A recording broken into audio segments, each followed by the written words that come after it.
Salut à toutes et à tous.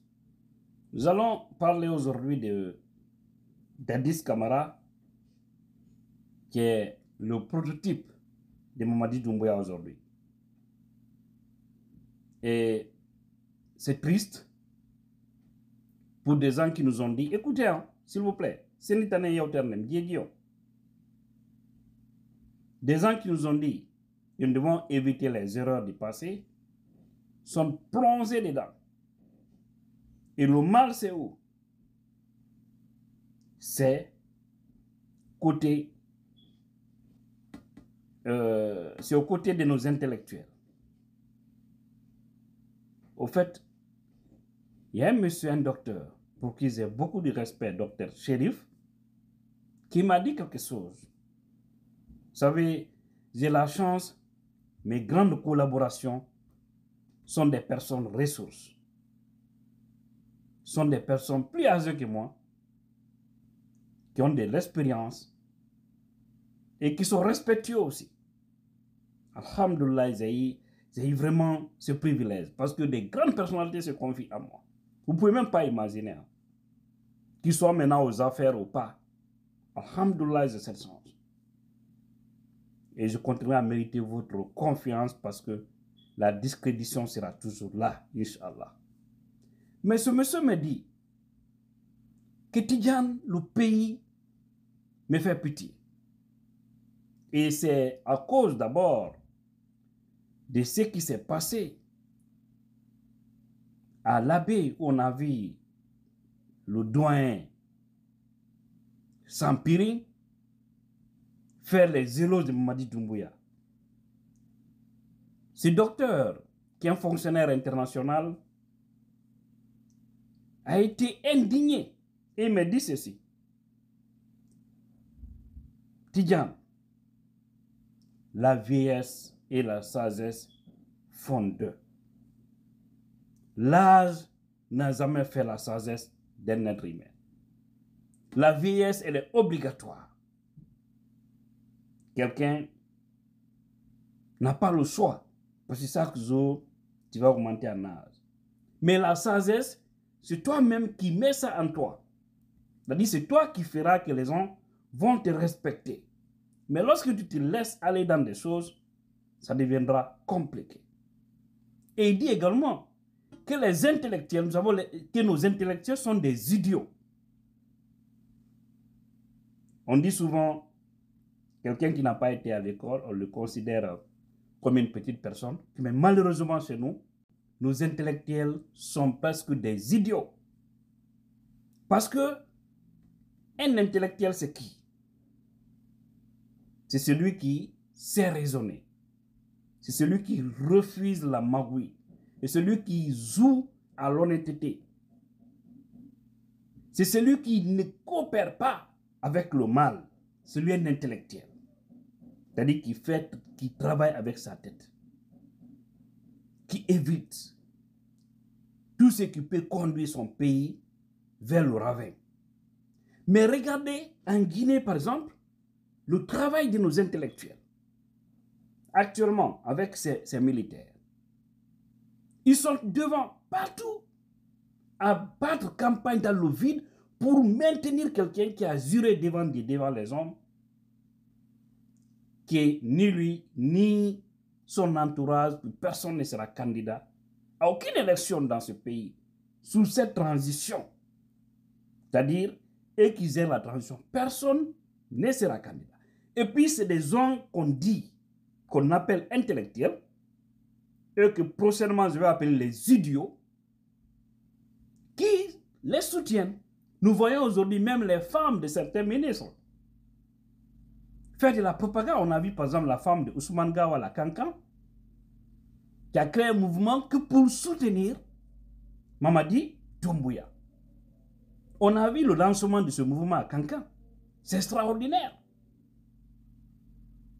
Ouais. Et Ousmane Gawal qu'on a connu dans le passé, qui disait qu'il se battait pour des valeurs. Donc c'est pour vous dire que nos intellectuels, la plupart sont des idiots. C'est vraiment triste pour ce pays. Et c'est comme ça qu'ils avaient embarqué Dadis. ils l'ont mis dans un bateau où ils l'ont abandonné par la suite. Maintenant, la question qu'il fallait se poser, pourquoi, mes frères et sœurs guinéens, on peut accepter Mamadi Doumbouya, ce qu'on a refusé à Moussa Dadis Camara? Quelle injustice! Pourquoi cette différence? Parce qu'il faut aller aujourd'hui au-delà. Il y a quelqu'un qui a dit, un monsieur, Dieu ne dort pas, hein. Il appelle l'un de ses bienfaiteurs qui l'aide, qui fait plein de choses pour lui. Le monsieur est du système actuellement, du CNRD. Et il est de la Haute-Guinée. Il appelle le monsieur, il lui demande des services dans leur business. Après, l'appel coupe, c'est qu'ils ont arrêté leur conversation. L'autre a dit, ok, merci beaucoup et on se reprend. Pour lui, c'était fini. Entre-temps, il entend l'autre monsieur dire là-bas, si on ne fait pas tout pour soutenir Mamadi Doumbouya, pour qu'il reste, que la Haute-Guinée va perdre le pouvoir. Que parce qu'aujourd'hui, on n'a aucun candidat en Haute-Guinée qui peut barrer la route, par exemple, à Selouda Diallo. Donc, au Foignan Wakalili, Doumbouya, Anya soutenu. Encore à titre Kango, mais comment Anya soutenu. Imaginez ça, qui sait que Doumbouya n'est pas sur la vérité. Il n'est pas sur le chemin de la vérité. Mais il faut le soutenir parce que la Haute-Guinée n'a pas un candidat. Pour eux, c'est un problème de région.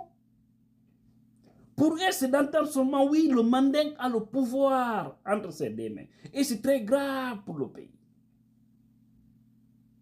Vous voyez, mes frères et sœurs? Donc ces gens-là, ce sont les intellectuels idiotes. C'est des tocards. C'est des tonneaux vides. C'est des gens qui ont étudié pour rien apporter à la nation, sauf des problèmes. J'ai vu une vidéo de George Weah, l'ancien président du Libéria, qui dansait, libre dans sa tête, très joyeux. D'accord? Et imaginez mes frères et sœurs guinéens, ce que cela fait après le pouvoir. Parce qu'il faut savoir, il y a toujours après le pouvoir. Le monsieur, il a perdu les élections, l'élection présidentielle, il a quitté. Il dit, mais après le pouvoir, il y a la vie. Et exactement ce qu'il est en train de faire aujourd'hui. Il peut se promener partout dans le monde, il est tranquille, il est libre dans sa tête. Hein? Donc, lui, Mamadi Doumbouya doit savoir qu'après le pouvoir, il y a la vie. Il y a une vie qui doit continuer. Maintenant, si toi tu vis après ton pouvoir, que tu te retrouves dans le cachot, qu'on te bloque, qu'on te ferme entre quatre murs, continue à suivre ces opportunistes, ces intellectuels idiots du pays, ces voyous qui sont en train de te pousser vers le mur. Tu vas tomber et personne ne sera là pour te sauver. C'est un moment de soutien que tu vas passer par là. Tu avais entendu parler de Kozalak, de Mozalak, de Koukolak, hein? de Kondelak, de Kabalak, de Dialolak, sous Alpha Condé. Tu avais entendu ça, non? Et c'est ces mêmes personnes qui ont déchiré leur chemise et sont devenues ton soutien aujourd'hui. Aujourd'hui, même si Alpha Condé appelait ces vendus là, ils vont dire qu'Alpha c'est du passé. Et c'est toi le présent. Donc c'est toi aussi, ils vont faire chuter, lorsque tu vas tomber, le prochain président. Ils vont essayer encore de voir s'ils vont faire la même chose. Mais je prie Allah le Tout-Puissant, que ce soit le président Selouda Diallo. Je vous garantis que cette propagande en Guinée, nous allons mettre terme. Parce que nous allons nous arrêter pour ça. Le combat, c'est pour ça. Faire les Zulu du chef, Oui, les griots, ça c'est les travailleurs, autre chose. Mais les propagandistes qui récupèrent l'argent, tout ça là, c'est parce qu'il n'y a pas de boulot. Quand tu es chef là, attaque-toi au sentier du pays. Quand tu es président d'une transition là, organise des élections et quitte. C'est ta mission. Tu as renversé un président qui était là parce que tu disais qu'il faisait mal. Et toi, tu as pris, tu fais mal que ce dernier. Tu es qui alors, au finish? Donc, on doit sortir dans ça. Lorsque j'entends, je vous parlais tout de suite de ce monsieur qui disait au téléphone, on doit tout faire pour soutenir Mamadi. Mamadi, sinon, Mansaya de Boya doit Fouta. Que sinon, le pouvoir va quitter la route Guinée pour aller au Fouta. Que parce que pour eux, avec Zelda Lendialo, il n'y a pas match. Et c'est comme ça qu'ils ont fait aussi. Je vous ai dit, je répète encore. Au temps d'Alpha, Alpha ne voulait pas aller à un troisième mandat. Je vous jure, hein, selon les discréditions qu'ils ont eues. Mais ils ont fait peur. C'est pourquoi, si vous vous souvenez, lorsque le président Selou a appris qu'ils l'ont fait peur, ils ont fait peur à Alpha Condé, qui dès qu'il va se lever, Selou va mettre main sur lui, va l'arrêter. Selou a fait une sortie publique pour lui rassurer que si je suis élu par les Guinéens, Alpha Condé doit être tranquille. Je vais lui mettre dans tous les grands honneurs qu'un ancien président doit avoir pour faire bouger notre pays, qui n'aura pas de règlement de compte. Et je vous jure, si c'est lui, l'ouvre sa bouche, il dit quelque chose, il le fait. Demandez tous ses collaborateurs. S'il ne fait pas, il dit il ne fait pas. C'est pourquoi ils ont dit qu'il est naïf. Pourtant, on a besoin, je pense, des hommes honnêtes quand même, n'est-ce pas?